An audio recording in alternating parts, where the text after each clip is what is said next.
Right, welcome back to StereoPsych. This one's a little bit of a test. We're at home. Got some feedback. The microphone wasn't completely clear, so going to do a run through, but also just testing out to see if sound quality on the microphone. So let me know if that's improved over the past. Bit of a dinosaur when it comes to technology, so we're just giving this a run. Like, obviously, for those who don't know, I record this on Zoom as well, so I'm not sure if Zoom is screwing with some background stuff. But let me know what you think. See if it's better than it's been in the past. Like we normally do, we're just going to drop in and look at the top one. Am I the asshole for refusing to consider stopping our divorce after my ex admitted her psychic friend lied about me having an affair? That sounds fun. All right. Well, that's what we're doing today, obviously, and we shall give it a run. So, same as usual, we shall read through it. It's not a complete wall of text, so that's nice. Makes my job slightly easier. So I'll read through it and then break it down. So, I met my wife, Rona, when we were in college together. I made the obviously terrible assumption that the fact that she was in post secondary education meant she had a modicum of common sense. We started dating our senior year and, after job hunting, settled on moving back to her hometown after graduating. We found an apartment and lived together for 2 years before getting married, all good so far. At our wedding, I met an old friend of hers, Anna. She offered to read my palm since she was part gypsy. Weird. I'm in construction and I know a few people from that group and they call themselves Roma. Whatever. Anna only comes to town every once in a while. She lives in New York City, so she doesn't have time to visit since she has an exciting life there. She makes costumes for plays and cosplayers, so we see her maybe 4 times over the next 2 years. Last time she came was Labor Day last year, and that's when it got weird. All of a sudden, Rona starts acting oddly. She starts checking in on me at work, coming by when I'm working late, asking to use my phone because hers is almost out of power, that sort of thing. She finally comes out and accuses me of having an affair. I thought she was joking, so I laugh and say that I'm not.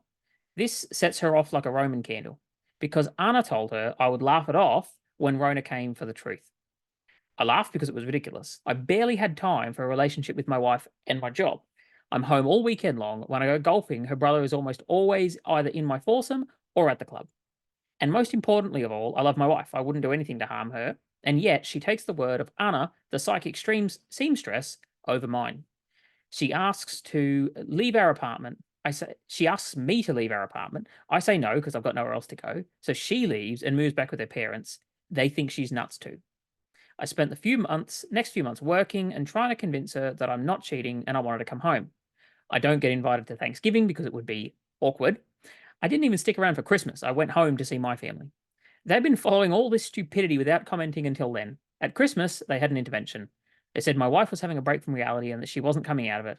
My dad told me to give my head a shake, which he only does when I'm being monumentally stupid. When I got back, I went to see a lawyer and started my divorce. That was in January. Finally, at the beginning of April, Rona calls me to talk. I say we should talk through lawyers. She starts to cry, and I agree to meet her in public if she'll allow me to record the conversation so I can give a copy to my lawyer. She eventually agreed. Turns out, her and her parents hired a private detective to find my affair. 6 months and a huge bill later, zero evidence of an affair. She finally believes me and wants to come home. I tell her that our lease is up in July and I already found a job in Denver near my family. She says she would come with me. I respectfully declined. I told her we just weren't right for each other. The truth is, I do not want to have my offspring share DNA with this dingbat. Anyway, I'm moving ahead with my divorce. I'm gutted that she took her friend's psychic vibrator over mine. I'm not sure what he means by that. Her family has approached me several times. The last time, her dad offered to front us a 25% down payment on a house if I agreed to go to marriage counseling instead of just leaving. I politely declined. I cannot be bought. Rona is now depressed, but I see no way of ever trusting her again. She is young enough she can marry again and wreck some other guy's life. Am I the asshole? Edit. I meant to write psychic vibrations, not psychic vibrator. That makes a lot more sense. But I like the idea way better. But I like the idea better the way I accidentally wrote it, so it stands. Okay. Am I the asshole? No, obviously. I think this, like half the posts to this sub are basically people wanting some validation for their decisions around relationships. And the bottom line is, um, relationships are something that, yep, you commit to. But the point at which it's been sort of violated and broken to an extent where there is no relationship there, if you don't have some other values reason regarding your relationship, then it really does boil down to a matter of choice. And I find it interesting that there's a lot of people that sort of chasing an external validation of the choices that they're already making. But that's just a thought regarding this. Right. How would we tear down something like this? So the first thing that I'm interested in here is actually the very first line here. So I made the obviously terrible assumption that the fact she was in post-secondary education meant she had a modicum of common sense. So for this, I'd sort of bounce to the research around marriage counseling, which is essentially that this strikes me as somebody who has contempt for the other person. And I'm not saying that it's not deserved. He's been treated appallingly here, but it would sort of indicate that, yeah, this has gone to such an extent and caused enough pain that in writing about this, because this has been going on for several months, contempt has generally entered that, and we can see that from other statements that he makes in terms of like not wanting to have a child, doesn't want his child to share DNA with this dingbat. It sort of got to the point of, for this man, contempt is very much present, and it's very difficult for relationships to come back from contempt. Not impossible. Could this relationship work? Yes. I believe that any relationship has the capacity to work if both partners are committed to communicating about it and sort of working on it. So I don't really have any dramas with that. I think the part that I find most concerning is just sort of the presence of contempt there would make it very difficult. There's a complete lack of trust in terms of meeting up. Would I agree to meet her if she'll allow me to record our conversation so I can give a copy to the lawyer? Okay, now some people will read this as a negative thing. I think that he is really trying to protect himself the best that he can, whilst also being like, okay, you clearly need to meet up. How can I do this whilst basically covering my ass? Because in his mind, it seems to be like, you're a bit crazy and I don't trust you. And so here's the conditions under which I'll meet up. That's actually just good boundary setting.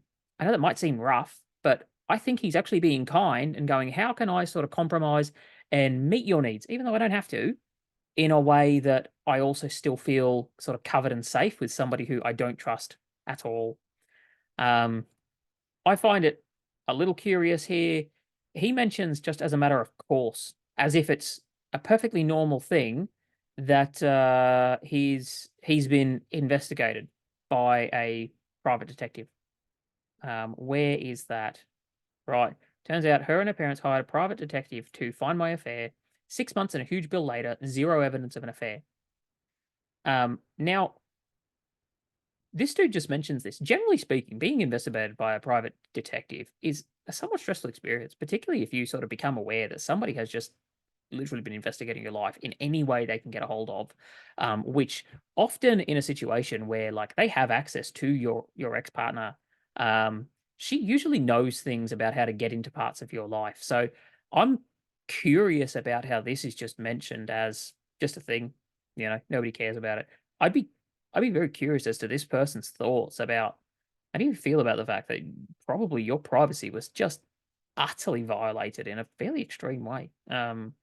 And are you really just cool with that? Because that's a little strange to me. Outside of that, uh, you know, the family stepping in this way, I think that's actually quite kind of them. It's really, it's difficult to see in this situation where people have acted poorly. You know, uh, I think if I was going to say asshole about anything, it's actually just the writing of this post with the level of contempt that you have. And I'm a little curious as to what you want to get out of this post. You've done nothing wrong. You've been put in an awful situation. Yeah, like she moves out. You've been together for years, and off of literally a psychic reading. This is not the first time that I've seen this, by the way, just for the record. The other person is convinced, and it's like he spends months trying to get her to come home. You know, it doesn't sort of mention the exact date. Last time she came with new Labor Day. I don't know when that is. I'm assuming this is US. I don't know when their Labor Day is. And there's this Christmas. We're sort of coming there beginning of April. there's been months and months. I don't know how long this woman expects this man to just sort of sit around waiting for her.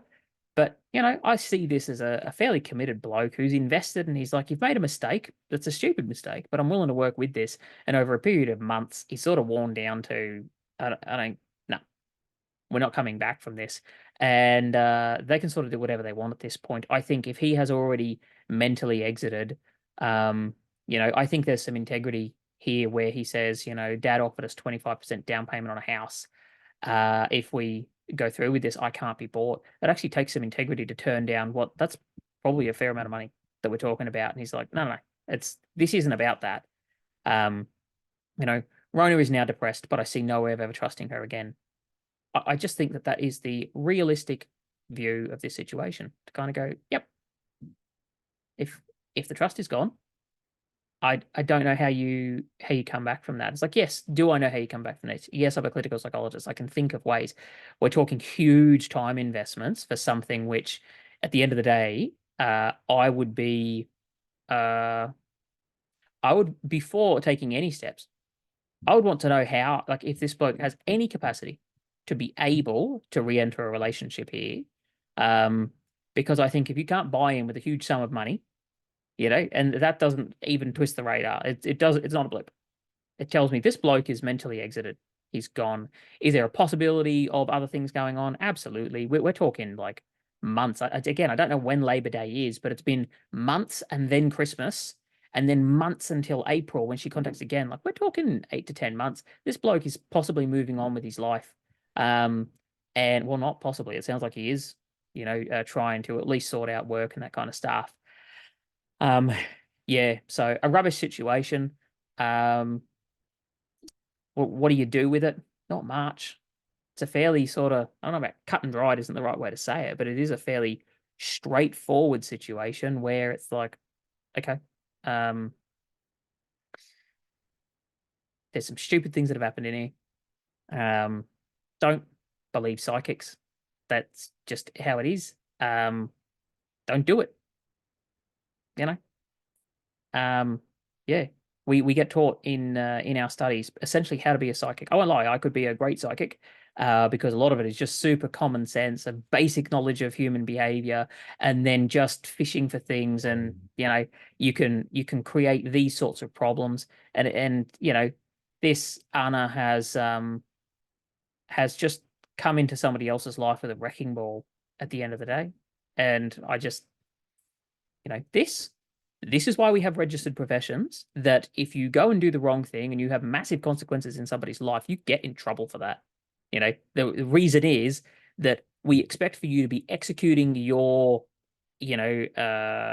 qualifications. They're executing your skills in a way that is within a set of regulations. And so that, we're limiting the potential harm that can come from somebody. And when you have unregulated professions that have essentially the same power at the end of the day as what we do, I think we, as psychologists, we try to be very careful before we tell people what's going on, before we feed into their anxieties.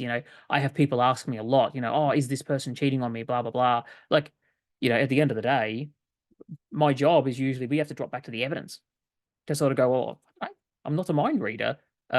Like, let's look at the evidence then and sort of go, well, you need to make up your own mind. Can you trust this person based on the evidence, or can you not trust this person based on the evidence? Because at the end of the day, we can't solve your anxiety. This is about trust. Can you trust them in the face of the evidence that's ahead of you? And yeah, I certainly don't read their palm and say they're cheating. And when you confront them, they're going to laugh about it. I mean, yes, anybody can do that. Doesn't make it true. It just ruins somebody's life. It's garbage. So, not the asshole. Again, the question that I like to ask is this rage bait? This is almost certainly not rage bait. I've seen things that are so similar to this that it's ridiculous. Yeah, I just, this is kind of sad.